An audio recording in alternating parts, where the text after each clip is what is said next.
Welcome to lesson 2-4 and 2-5, logarithms, definition, properties, and equations. Our objective for these lessons is to learn the definition and properties of logarithms and use logarithms to find algebraic solutions of exponential and logarithmic functions. So to begin with, well, we know that there are certain functions wherein they could be reflected to each other, meaning there is an inverse for each given function. So for instance, we have what we call our function y is equal to 2 raised to x. So this is an exponential function. Am I correct? Okay. To the right of our slide, you could see an exponential function y is equal to 2 raised to x. So you could see the tables for the values of x and y. Now if your x is supposed to be from the domain -2 to 2, so our domain here is from -2, okay, so -2 to 2. So the corresponding range would be from 1/4 and then to 4. So you could see the corresponding y values here. If x is equal to -2, your y is equal to 1/4. If x is -1, it's 1/2. If x is 0, your y is equal to 1. Your x is 1, then we have 2 raised to 1 is 2. And if x is equal to 2, then our y is equal to 4. And so graphing the exponential function to the range or to the domain rather from -2 to 2 gives us this portion.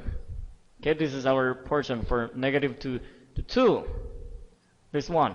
Okay, so this is our function which is exponential in nature, and it is y is equal to 2 raised to x. Now extending the graph to the left of -2, we have this one, right? Okay, and extending to the right of +2, we have this other, or this trend going upwards. It's concave upwards, and it's increasing. So now we are going to have what we call another function, which is called the logarithmic function. So what is a logarithmic function? Okay, now we try to get the inverse of y is equal to, remember our first function is y is equal to 2 raised to x, which is an exponential function in terms of x. But here we could see that the inverse is taken, so it is actually x is equal to 2 raised to y, meaning that it's still an exponential function. But now our independent variables are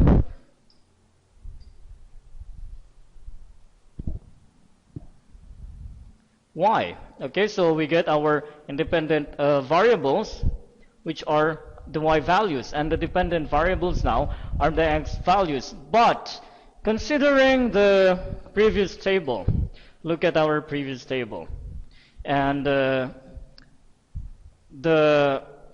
next table. So you could see that there is a kind of what do you call this? An inverse. Look here that your domain is from -2 to 2, while your range are values 1/4, 1/2, 1, 2, and 4. But in the case of our next table, which is for the exponential function x is equal to 2 raised to y, so let us have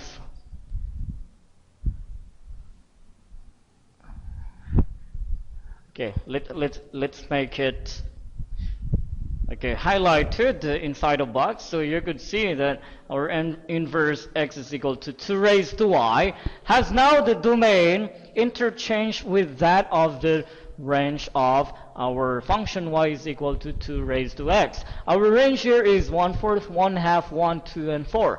Now in our inverse, x is equal to 2 raised to y, you could see that the range of that function is now changed to the domain of the inverse. And look at the domain also. So the domain here will be changed to the range of the inverse function x is equal to 2 raised to y. So one conclusion that could be said for inverses is that the domains and ranges interchange. And look at the graph here. Your graph here has this trend or this shape, the curve.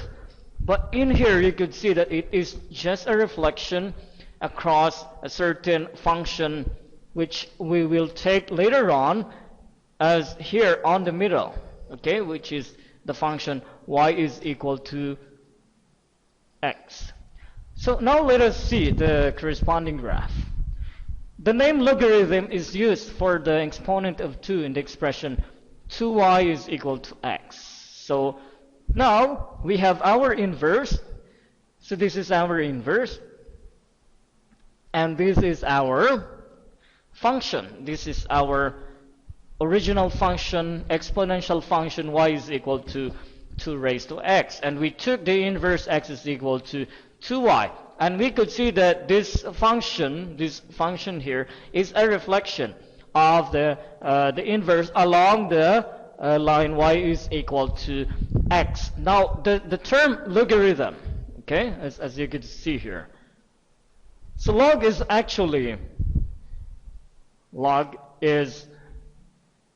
or logarithm, okay, is actually similar to what you call exponent. Okay, so later on we will verify that logarithm is similar to an exponent.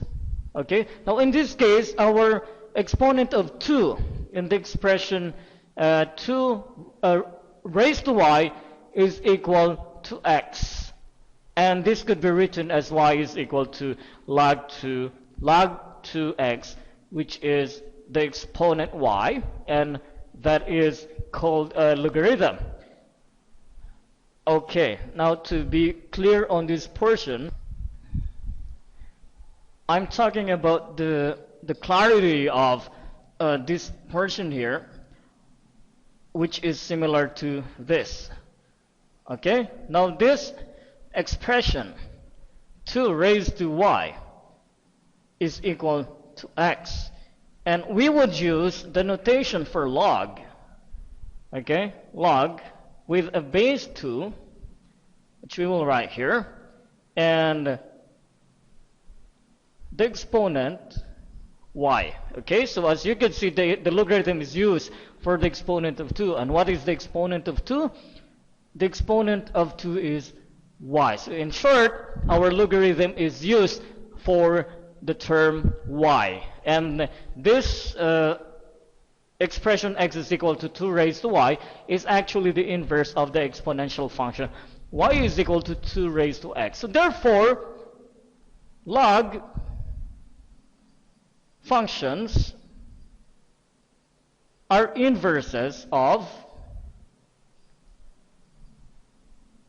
exponential functions. So this is the clear exponential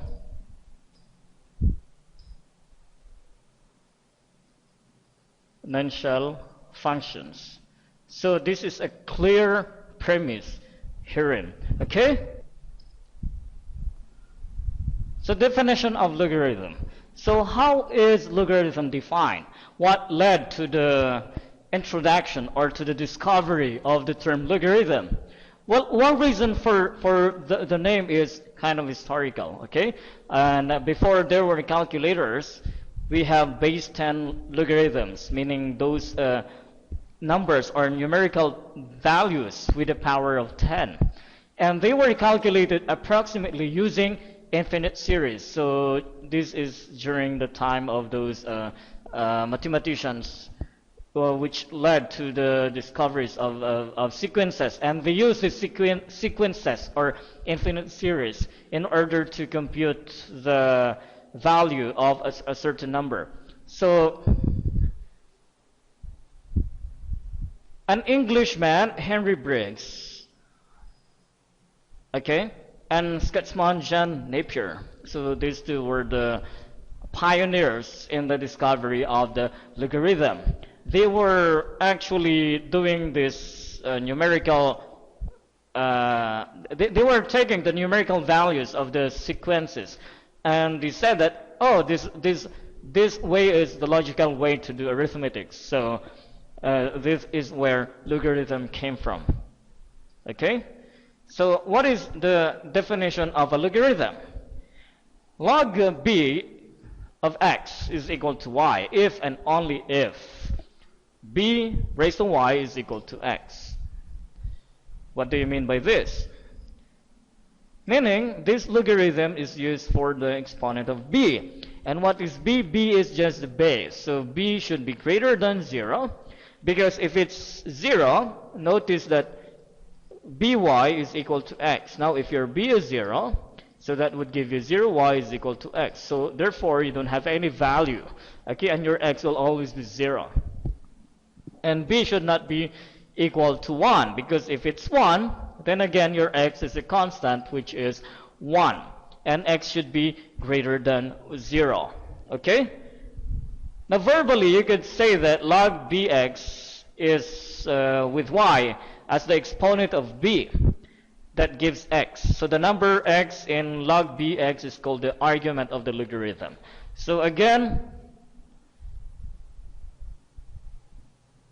how would we say this? We will have, for example, b. Okay, let's make a certain table here. Okay. Now we are going to define the logarithmic function in terms of exponent and the logarithm. Now y is equal to log bx, right? And this is similar to b raised to y is equal to x.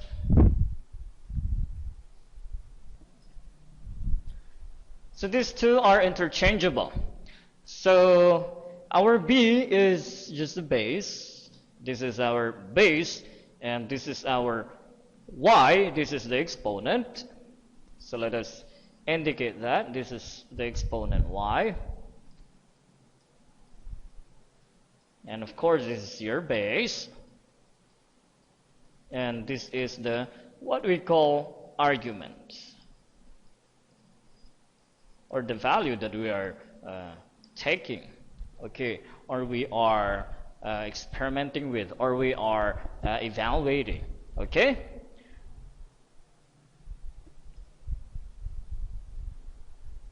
Okay, as I've told you, the arithmetic numbers are taken from the series containing base 10 logarithms. So what are these base 10 logarithms?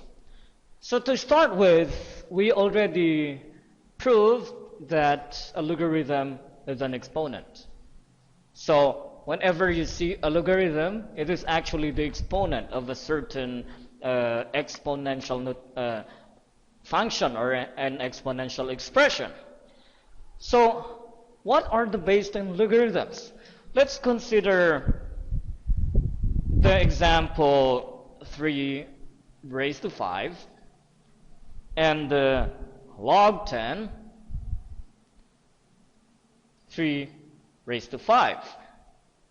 Now in the earlier times, 3 raised to 5 is also written as 10 raised to 0.4771.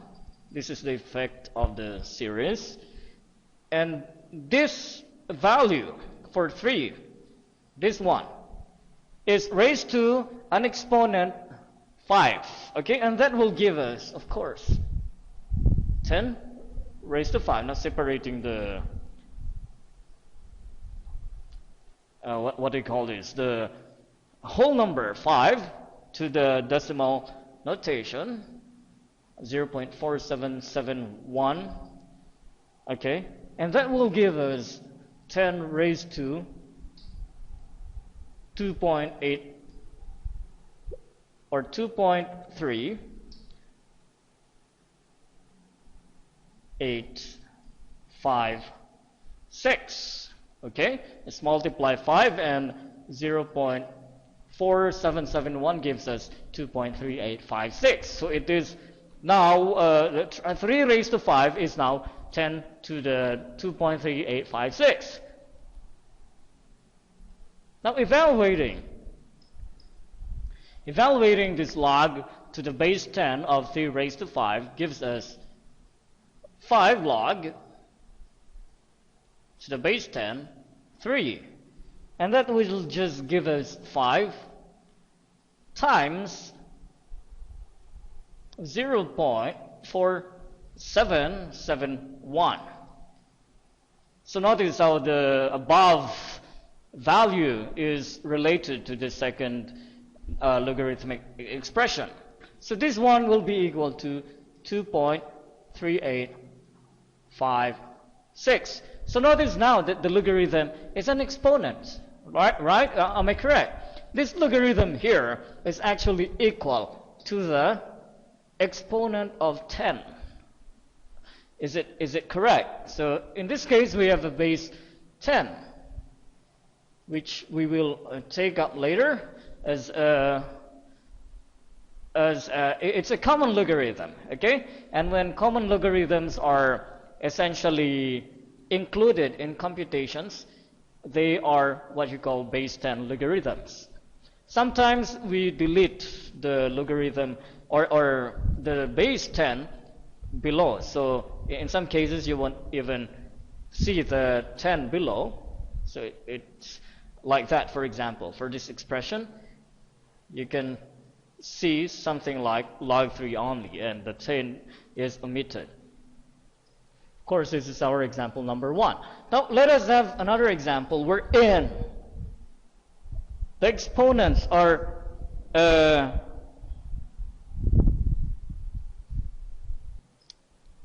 taken from individual factors. So for example, we have whole values 4 times 7. So the first thing that we use for this is to raise each of the number into a certain base 10 logarithms. So our 10 would have the exponent 0.602044, and this is actually in infinite series, and of course this is multiplied to 10 raised to 0.8450. Okay, and this one will have the corresponding expression. We have the same base, right? We have similar base here.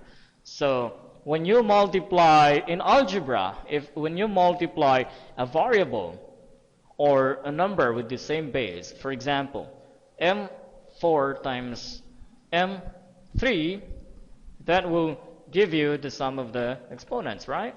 So same is true with this numbers here. So we have a base 10, and of course when we add the exponents together, we will get, so first we have to add the exponents, so 0.6020 plus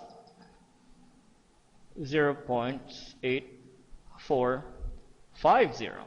So this will give us 10 raised to 1.4771. Now let us investigate this value here for when we take the log of 4 times 7 in terms of the base 10. So we will have log to the base 10 of 4 times 7, which is our argument, and this will give us, of course, log 10 4 plus log 10 7 Now these are the properties of logarithm. We will discuss the properties later on. So we will have 0 point, get your calculator straight up. Okay, if you have your calculator, we have a calculator here, but I don't think that we have scientific calculators. So we would be needing, and you would be needing, a scientific calculator with you. Okay, or you could have your own graphical calculator. Okay, so we have log of to the base 10 of 7. So if you are dealing with it on your calculator, you can just press the word log. That's automatically to the base 10. So log 4. Okay, that would give us 0.6020. Okay, plus log 7. So our 7 log is 0.8450, and this will give us 1.4771. Now notice the similarity of the answer here to the exponent of your base 10, meaning that your log here is the exponent, or the logarithm is the exponent of your certain base. Okay, so logarithm is always an exponent of the certain base that you are taking. Is that clear? Okay, now let us have another example. Let us have another example, but this time it's about division of whole numbers. So, for example, I have 5 and I want to divide it by 9. And expressing 5 in terms of base 10, okay, so it will have a base of 10 and an exponent of 0.6989, and then we have the series, okay, and then we divided it with 9 expressed in terms of base 10. So base 10 of 9 is 10 raised to 0.9542. And of course this will give us,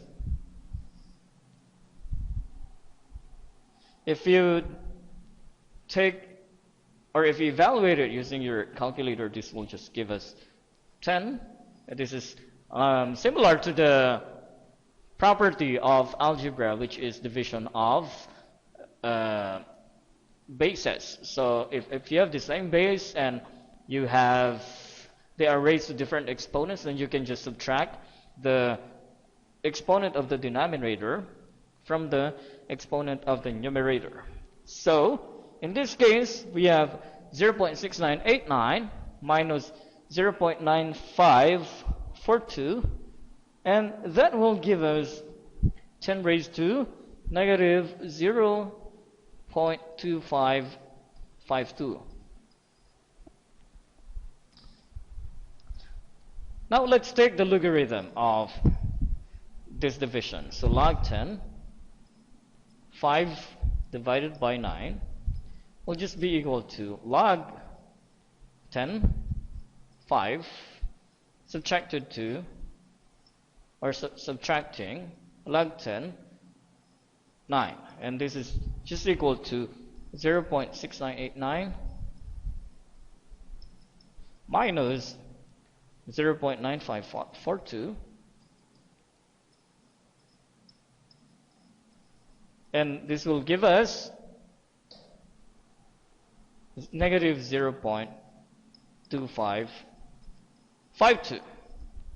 So take note of the similarity of the exponents and of the base 10 logarithm and the log. Okay, so our log is actually equal to the exponent of our base 10 for the first line involving division of two numerical values, 5 and 9. So this actually defines our logarithm. So the logarithmic function is actually taken from the first one for the base 10 logarithms, and we considered that the base 10 logarithms is actually an illustration that a logarithm is indeed an exponent of a certain base. Okay, so now let's move on.